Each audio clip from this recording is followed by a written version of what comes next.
सर्दी की सुबह थी। गांव की हवा में ठंडी खुशबू थी और धरती पर हल्की सी धुंध छाई हुई थी। आलिया नाम की एक लड़की अपनी छोटी सी रसोई में खड़ी सोच रही थी कि आज नाश्ता क्या बनाए। उसने अपने टोकरी में देखा, बस 2 मूलियां रखी थीं। आलिया हंसी और बोली, चलो इन्हीं से मूली का पराठा बन जाता है। सर्दी में गरम पराठे का मज़ा ही अलग होता है।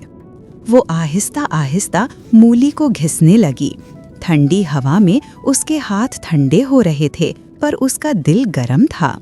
जब पराठे तवे पर सिकने लगे तो पूरी रसोई में एक प्यारी सी खुशबू फैल गई। आलिया ने पहला गरम पराठा तोड़कर एक बाइट ली। उसकी आंखों में हल्की सी चमक आ गई। वाह, कितना सिंपल पराठा, पर कितनी सुकून भरी खुशी दे रहा है। और यहीं आलिया को एक बात समझ आई। कभी-कभी छोटी सी मेहनत से बना हुआ खाना दिन भर की तकलीफ को खुशी में बदल देता है। आलिया पराठे को देखकर मुस्कुराई। शुक्रिया अल्लाह, छोटी छोटी नेमतों का भी अपना ही मज़ा है।